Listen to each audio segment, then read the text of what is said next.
Kalena dhammat sawanang etammang kalamutamang.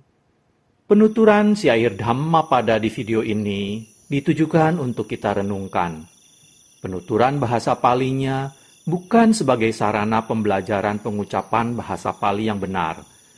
Meskipun demikian, penutur tetap berusaha sesuai kemampuannya untuk mengikuti aturan pengucapan menurut tata bahasa Pali. Namun dengan segala kerendahan hati, penutur memohon maaf atas kesalahan yang terjadi, baik dalam pengucapan maupun dalam pelantunan bahasa Pali dari bait-bait Dhammapada ini. Untuk syair Palinya, penutur memilih membacakan dari hard copy kitab Pustaka Dhammapada Pali Indonesia yang diterbitkan oleh Sangga Theravada Indonesia. Untuk terjemahan bahasa Indonesia dan kisah latar belakangnya, penutur memilih membacakannya dari sumber web samakipala.or.id di bagian Dhammapada. Semoga syair Pali Dhammapada beserta arti dan kisah latar belakangnya ini dapat kita renungkan sehingga membawa manfaat kebijaksanaan bagi kita semua. Semoga semua makhluk berbahagia. Sadhu, sadhu, sadhu. Terima kasih. Namo tassa bhagavato arahato samma sambuddhassa. Namo tassa bhagavato arahato samma sambuddhassa. Namo tassa bhagavato arahato samma sambuddhassa. Pembacaan bait-bait Dhammapada beserta arti dan kisah latar belakang dibabarkannya bait-bait tersebut oleh Buddha Gautama. Dhammatta Wagga, kelompok bait tentang orang adil. Bait 259. Natawata dhammadharo yawata bahubhasati yoca appam pisudwana dhammang kayena pasati sawe dhammadharo hoti yo dhammang nappamajjati. Bait 259 artinya, seseorang bukan pendukung dhamma hanya karena ia banyak bicara.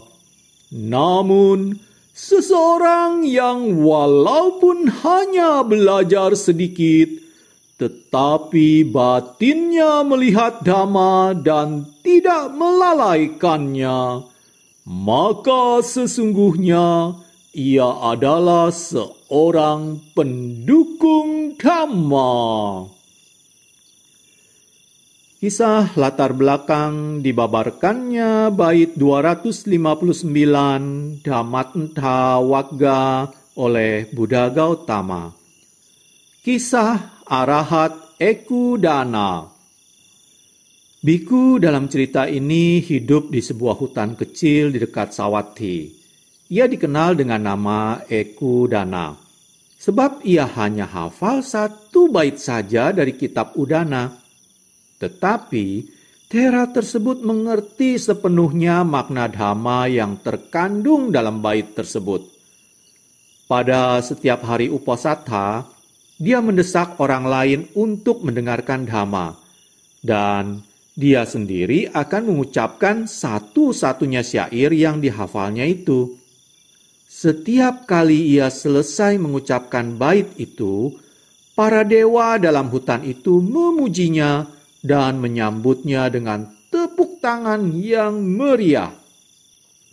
Pada suatu hari uposatha, 2 Thera yang terpelajar, yang benar-benar menguasai semua pelajaran dhamma, diiringi oleh 500 biku, datang ke tempat itu. Ekudana meminta kedua Thera tersebut untuk memberikan khotbah dhamma.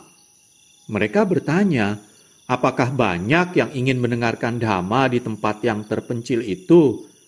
Ekudana membenarkan dan juga menceritakan kepada mereka bahwa bahkan para dewa dalam hutan itu biasanya datang, dan mereka selalu memuji dan bertepuk tangan pada akhir khotbah.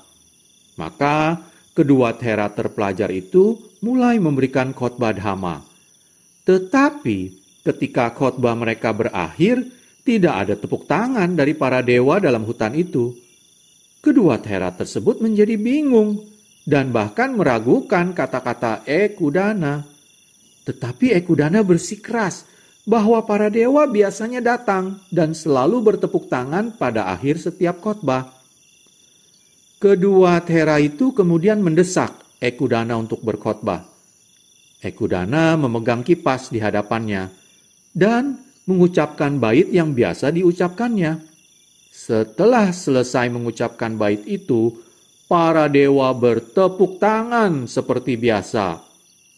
Para biku yang mengiringi kedua Thera terpelajar itu menuduh bahwa para dewa yang berdiam dalam hutan itu sangat berat sebelah. Mereka melaporkan masalah itu kepada Sang Buddha pada kunjungannya di Wihara Jetawana. Kepada mereka, Sang Buddha berkata, "Para biku, aku tidak mengatakan bahwa seorang biku yang telah belajar banyak dan berbicara banyak tentang dhamma adalah seseorang yang mengetahui dhamma, dhammadhara. Seseorang yang belajar sangat sedikit dan hanya mengetahui satu bait dari dhamma, tetapi memahami sepenuhnya 4 kesunyatan mulia dan selalu sadar adalah orang yang sesungguhnya mengetahui dhamma."